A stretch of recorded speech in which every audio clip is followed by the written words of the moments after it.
I grew up in church, but that wasn't good enough. You know, you it's you hear stories and you hear testimonies. I grew up in a Pentecostal church where testimony service every Sunday. I understand. Sometimes testimonies can become lip service, and you hear it and it sounds like a good story. But when you have your own Damascus Road experience, when you're down to your last and you don't know how things are going to work out, you're talking about something. Welcome to Just Men, a life-changing program that resonates hope as well as encouragement. The program that gives you information and inspiration for the glory of God. I'm your host, Jeff Tate, and thank you for joining Just Men. On today's program, we have a very special guest. It's his first time being on Just Men. Please welcome Shawn Thompson. Shawn, welcome to Just Men. Thanks so much for having me. I appreciate it. Oh, man, Yes, sir. you've blessed me beyond measure, and let me tell you from the onset, you add value to Just Men, and we're just grateful and thankful for you being on our program. Thanks for having me. I'm excited about what we'll talk about today. Man, so let's dive into your life, Shawn. I mean, in terms of just your upbringing, just give us a quick bio on who is Shawn Thompson. Yeah, absolutely. I'm originally from Pensacola, Florida, born and raised. Left there at 17 years of age to come to Nashville, Tennessee, and went on a football scholarship.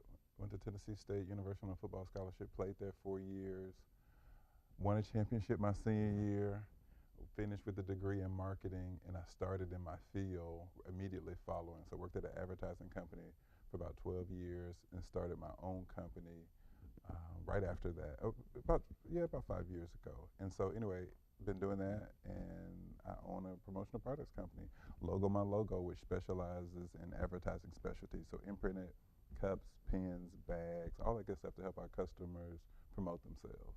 Wow, that's beautiful. Take me back in the development. This entrepreneur spirit had to come from somewhere, brother. So let's take me back in terms of just the adolescence and the upbringing and what shaped your mind and your mindset in terms of your goals, your ambition, your vision, those things in the early stages of life, and then were there any pivotal moments back then that you can see how it's helped you to shape you who you are today? Yeah, you know what's funny, when you're going through it, you don't know how valuable it is until you're on the other side of it. So just thinking back, initially I never really officially wanted to be an entrepreneur, but I knew I liked the business field. And so I started working in it, getting involved in it. And the more I stayed connected and stayed involved and talked with other entrepreneurs, Jeff, I knew I was smart enough to do the same thing. And so later in life, I found out that my grandfather, who I never had the opportunity to meet, was in essence the old school cash advance company. He was really good with his money, and my granddad would allow his buddies to borrow $100. They pay him back 120, and never had any issues, never had any problems. And so he had this entrepreneurial spirit way back then, and so somehow they was in our bloodline, and I didn't even know it until later on in life. And so entrepreneurship has been a great ride for me, and I enjoy it. But I didn't know I was being geared for it. Everything that you experience in life, it prepares you for what you're doing now. And then it didn't make sense. Now it makes a ton of sense. Leadership, I've had leadership roles all my life, even to the point in 5th grade, Jeff, my teacher split the class, green side, blue side. The students got to vote who would be the leader of their side. And so they voted me their leader for the green side. And I just thought it was because I was the funny guy in class. Who knows? But throughout life, I've had opportunities for leadership. And it has just prepared me for where I am today. There's numerous situations where the opportunity just presented itself, and then there were leadership roles. In my church growing up, some very small church, leader of the choir.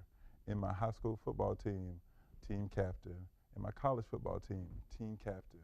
And so it was just preparing me. It was preparing me. And it didn't make sense then, but it all culminates. It comes together now. And so I have an opportunity to lead a company, and it's been pretty successful. Yeah. Give me some of the tools of leadership, especially when it comes to not only just leadership in business, leadership maybe in ministry, but most significantly, leadership of self. I think that's one of the challenges a lot of men have. And how do I lead or govern this body to even move in the direction of entrepreneurship or ministry or this calling that some people say, you got that on your life, man. Why don't you just go on and do that calling? Right. And they don't follow through with it, Right. right? Talk to me about the tools of leadership. It's so powerful that nothing happens without leadership. You can't do anything unless you've been led to do it. Your mind, in essence, is the leader of your body, and unless your mind says we're going to get up and we're going to take 2 steps and put one foot in front of the other and we're going to walk out of here, you can't do anything. So nothing major happens without strong leadership. I think probably the best example of leadership is found in the animal kingdom, the lion being the king of the jungle. And so it's one of the great stories that I love to tell, but the lion, in essence, is the king. He is the leader, and what's unique about him is he's not the biggest, he's not the strongest, he's not the fastest, he's not even the smartest, but this dude is the leader. So like, what makes him the leader? And he doesn't have all these great qualities that you think leaders are supposed to have. And I think the thing that makes him the most successful is he has an attitude for leadership. And it's really about getting your attitude together. And if you believe it, you'll get others to buy into it. I think the other thing that we learn from them is that when they identify a problem, they're in the jungle, they're hungry, they got to get something to eat, they identify a problem, they look off in the horizon, there's these elephant herding. And so they peer in, they find one, just one, and they've identified this elephant as the one that he's going to attack. And so what he realizes is that this thing is massive. This thing is much larger than he is. And if he attempted to do it by himself, he couldn't be successful. So what he does is he calls his buddies. Hey man, I got something, come on. And so they gather around, so he assembles the pride. And so the pride gathers around this one focus, this one elephant, because they all know that if we can get this thing down together, then we all get an opportunity to eat. If we try to do it individually and in and of ourselves, we'll never get a chance to eat. But if we can do it together, we can all eat. We won't perish. And so, of course, they pounce. And they all get a chance to benefit. So I think leadership, and we learn it from them. We learn it from a lion. Leadership, they identify a problem. They're hungry. They focus on what the solution is. We got this elephant. They assemble a team. Hey, fellas, this is what we're going to do together. And together, we get a chance to reap the rewards. I think that's what leadership is. Wow, that's beautiful. Pull me into communication, because you just described leadership. And now, obviously, if there's a breakdown in that communication Yeah, absolutely. in the leadership, then that obviously can be misguided goals, not meeting those objectives. So share with me what's the importance of communication, and how have you seen how that's made even marketing very effective to you and effective for you in terms of communicating? Yeah, it's key. It's 2 people having a conversation, and if you're speaking Chinese and I only speak English, we can't communicate. We miss each other because there's lack of communication. In order for, I think, going back to the leadership role, I have to communicate to you in a way that it makes sense to you. If I don't do that, then I've missed sharing with you my message. Just in leadership, you have the vision, you have the assignment, you know what needs to be done, but you have to communicate it in a way that everybody gets it. You have individuals that are on your team, their comprehension levels are different. Kind of reminds me of, when you're in a classroom and the teacher walks in, first day of school, first grade, and the teacher walks up and says, 1 + 1 is 2. Some people get it immediately, got it. Some people don't get that same concept until next week. Some people don't get it until the next year. It doesn't change the fact that 1 + 1 = 2, but you have to continue to communicate it and do it at a level until those who are following you grasp it. Mm-hmm. And I think that's the value in strong communication. And if you do it well, Scripture says it. Scripture says if you write vision and you make it plain, then when others see it, they'll take portions of your vision and they'll make it happen. But you got to be able to communicate it in a way that they buy into what it is that you're trying to accomplish. Wow, that's beautiful. I know that Habakkuk 2:2, write the vision down and make it plain, and while you runneth, and the vision is for an appointed time. Absolutely. Though it tarry, wait for it shall surely come. I want to talk about that tarrying on your vision. A lot of times when people get a vision and they have these leaderships, but they're waiting for guidance on how to channel that leadership, how to channel that communication. And many times they incur suffering through the process, and they want to throw that away and say, no, that's not part of it. Talk about the significance or the importance of going through something, some challenging times, and what you learn from that to also show signs of leadership. Yeah, I think the truth. This is my definition of manhood, and this is very appropriate for the show. But I think the true definition of manhood is how well you deal with adversity. And so, as men, we experience it often. Sometimes you experience it a lot more than you would like to. But how well you deal with it is the true test of manhood. And I just think throughout my life, there's several examples. There's several times that I had to deal with situations that could have ordinarily taken me out, that I could have thrown in the towel, that I could have just said, I'm done with this. But keep moving forward, keep charging forward, knowing that there's a greater goal in mind has been significant. And I guess for me personally, let me just tell you, at 2 years of age, Jeff, I was in the kitchen. My mom was cooking some chicken, and I pulled hot grease off the stove. I had second and third degree burns at 2 years of age. Adversity. And so lived through that. I was the kid that was labeled scarred, but I lived through all of that, dealing with adversity. Matriculated, got into high school, did something that I love to do, which is play football. My senior, go take a physical, found out I have a heart murmur. I'm out of practice for 2 weeks. Found out the heart murmur is okay, back in practice. So playing football, my senior year, this is going to be a great year. We went 1-9, won one game all season, adversity. Out of that 1-9 team, I was the only guy on the team to get a full football scholarship to anywhere in the country, which was Tennessee State, a blessing. So experiencing adversity, but then also experienced a blessing. Then I make it to college, enjoying myself, not serious about school. I failed 2 classes my freshman year, adversity. Decided that I needed to be more serious and more focused. And a teacher came and said, well, Shawn, you're too smart to be failing my class. And so what I'm going to do, I'm going to bring you in on Saturday. I'm going to bring in breakfast, and we're going to make sure that you pass this class. And so I went from 2 Fs to the next semester, making the dean's list. Blessing. We experienced some rough seasons when I was in college. We had losing seasons up to my senior year. Senior year, again, I was team captain. It was the first time in 10 years that we had a winning season. We won the first ever Ohio Valley Conference Championship. So I got this huge ring now where because I endured adversity, you get to be on the far side of the blessing. And so I think it transcends no matter what you do in life as a man, as a leader of a business, as the head of your house. The way you deal with adversity, I think, is paramount. And how successful you'll ultimately be is how well, it will be determined on how well you deal with things that should have taken you out, that should have made you throw in the towel, that should have said, hey, I don't want to do this no more. Yeah.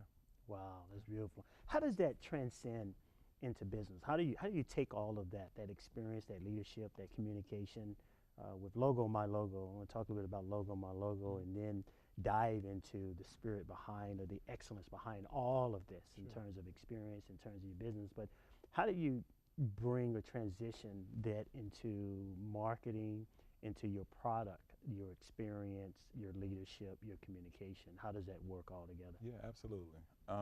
So what's unique about our company is that we're a full-service promotional products company. So we help customers promote, advertise, and market themselves by putting their name and logo on things like cups, pens, bags, shirts, just a number of things. We offer about 900,000 different promotional products. And so what's unique about what we do is that we have the ability to help individuals who are very good at their trade, but they may not be very good at marketing their business or telling their story. And so what we do is we help them tell their story in a way that's compelling, that moves their message forward. So if you're looking to grow your business, if you're looking for customers, if you're looking to share a message or share a product or service, That's where we come in. And so we help you do that by identifying an item that'll help you either in a trade show or to leave behind with your customers, employee incentives or customer appreciation gifts. Again, we put your name and logo on those type items. And so one field that we love to work with, which is probably our largest, is our colleges and universities. And so what's unique about that is that they're huge on school spirit. And so we get a chance to do a lot of spirit-focused things. So, it may be at a football game, the footballs you throw in the stands, the rally towels that they have. We do a lot for freshman orientation. And so for one of our universities, we do ties and scarves. And so all the girls get a scarf, all the guys get a tie where it has the school logo on it.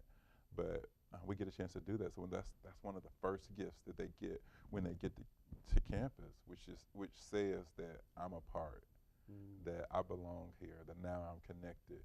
And we've identified items that help our customers do that. So just how it ties in, I think we help individuals who may not be the best at sharing their message. We help them share the message. So another great customer, we have a great dentist who's wonderful at cleaning teeth, but he's not the best at moving his message forward. And so again, we help them identify items that'll great for trade shows, great for special events, great for their customers. So all those things have tied in together with the success of our business. Wow, that's beautiful. As you were speaking, I thought about trademarks, and particularly many times in industry, like for instance, if you had an Under Armour or a Nike or something, they put their mark, their signature on their product. Sure. So their product based on a trademark.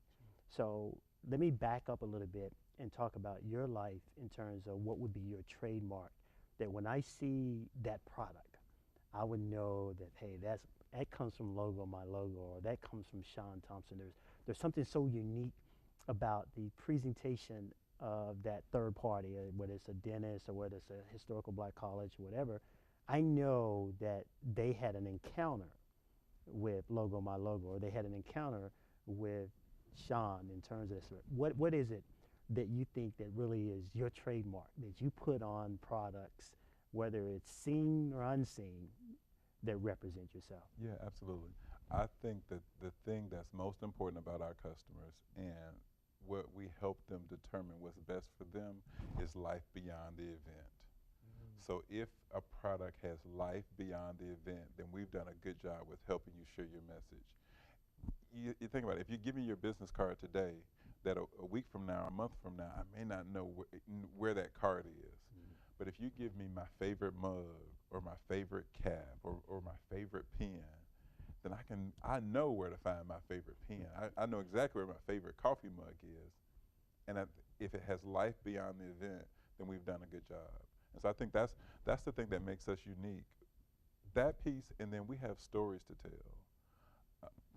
17 years of experience in my industry, I can talk about how we helped customers who were in a similar industry accomplish the same thing that our new customers or existing customers are attempting to accomplish now. And then some industries transcend. And so what worked well for a customer in a totally different industry may also work well for you. And so I think that story is powerful. So they started one way, we advised this way, and this was the success that they had. And I just think a powerful story, and the fact that our products have life beyond an event makes us different. Wow, that is beautiful. I really want to talk a little bit about this life beyond the event. I'm always thinking about in Acts chapter 26 when Paul was being in prison and he was brought before King Agrippa. And he began to share with King Agrippa about his experience on the road to Damascus. And he said, you knew me. I was a bad boy against the saints. I crucified them. I imprisoned them. All of a sudden, the very thing that I preached against, I'm preaching. Sure. So there has to be a greater power than what you've seen in me. And he began to talk with zeal and power and passion to King Agrippa. And King Agrippa said, Paul, you almost persuaded me to be a Christian because of your experience. Right. And so many people are looking for the experience of God. They're looking for the experience. They've heard the stories. They've heard the rhetoric. but they haven't experienced the power. Paul experienced the power of the experience on the road to Damascus, on that encounter with Christ, where he was on a crooked road, and the word says he put him on a street called Straight, changed his life. Right. And so I say that to lay the context and the backdrop of you sharing about what is the power and the experience in your life that have made your message ring and resonate in the hearts of people when it comes to the things of the spirit, the things that are beyond the event, beyond the natural, and shifts into the spirit. My favorite scripture is Matthew 6:33. Seek ye first the kingdom of God and his righteousness, and then all these things will be added unto you.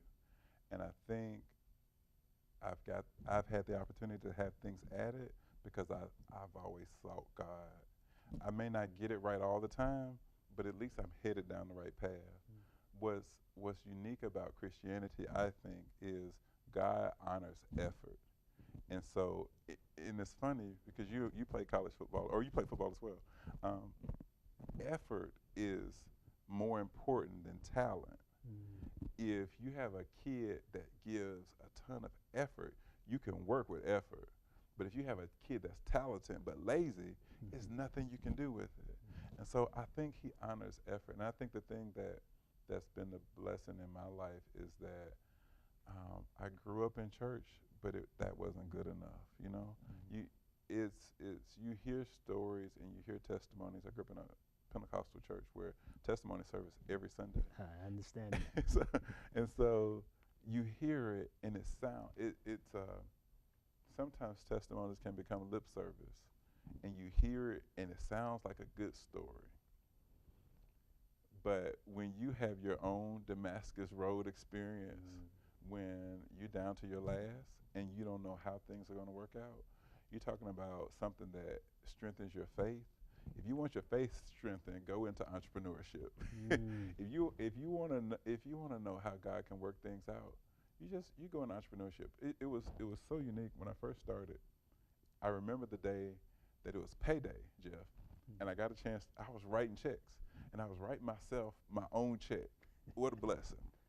And so it was exciting. But as an entrepreneur, sometimes you write checks to everybody else except you. And so you're talking about strengthening your faith. Man, it's an amazing ride. And so I think for me, it's one of those constant things that even before I started the business, I was working in a position that was strictly commission. And so you're talking about leaning on God for substance and making sure things happen. It's always been my case. And so I haven't shied away from it, and he hasn't failed. Wow, that's beautiful. What message do you have for men, particularly, I know that occasionally you speak for a Fellowship of Christian Athletes, and you many times going in there to infuse them with resilience, with power, with faith, those things to inspire. So, you know, what has been some of the messages that you have that seems to be pretty consistent when it comes to that atmosphere when you're dealing with athletes through the venue of FCA? FCA is an amazing organization, and I was a part of it in high school. When I got to college, we didn't have it on campus, and so I asked about it. The local office got us connected, and now they've had it on campus ever since my, I think, sophomore year, freshman year in college. And so FCA has been a powerful piece, and I enjoy doing chapel with the teams throughout the year. I get a chance to work on a message for them, and preparing for them helps me. I don't know if you've experienced this, but whenever I get a chance to share something that God has given me for them, it's really for me. And so, Amen. Some of the best messages, man, I'm talking directly to myself. And so there's probably two that really resonates that the guys seem to enjoy, and I think it's been a blessing for me. But it was Paul who said that, hey, when you think about me, just remember I did these three things. I fought a good fight, and I kept the faith, and I finished my course. And so I think for men, my greatest encouragement for you is that life is a fight, and I don't care who you are, how blessed you are, how messed up you are, how crazy you are, how smart you are, how intelligent you are. You'll find yourself in a fight, and when you find yourself in a fight, you can't give up. You can't give up on the fight. Never throw in the towel. Never give in, because you got somebody you have a source that you're connected to that helps you fight. In the words of a great philosopher, Mike Tyson, Mike Tyson says, everybody has a good plan until you get punched in the face. That's kind of how life is. You have a great plan on how this thing is supposed to work out, but somehow life can just punch you in the face. And when it punches you in the face, you can't stop fighting. You have to endure adversity. And if you do adversity, the second thing he said, I fought a good fight, I kept the faith. I never doubted God. Things got bad, things got rough, times got tough, but I've never doubted Christ in my life. I never doubted he was in the midst of it. I was on the edge, and I thought I was going to fall. I thought he was going to let me hit rock bottom, but he's never let me hit bottom. So I fought a good fight. I kept the faith, but the final thing that I did is I finished what I started. I think never put your hand to something that you don't have every intent on finishing. Never start something that you don't plan on finishing, because people start things all the time, they never finish it. And I think if you can close your eyes and they looking down at the casket and they see you and they can say these three things about me, man, what a great life I've lived. If somebody's there and they can say, man, Shawn fought a good fight, he kept the faith, and he finished what it was that he started, I'm good. Wow, that's beautiful. You know, I'm always reminded when Paul was led by the Spirit. This is also in Acts 20:24. Paul says, I'm constrained by the Spirit to go to Jerusalem. And I don't know what is going to come upon me, but I know that there's going to be turmoil. I know that it's going to be anguish, and it's going to challenge my faith. Yeah. And Paul says, none of these things move me. Neither do I count my life dear to myself, for I'm going to finish the race. My heart is fixed, my mind is made up, that I'm going to walk this thing through.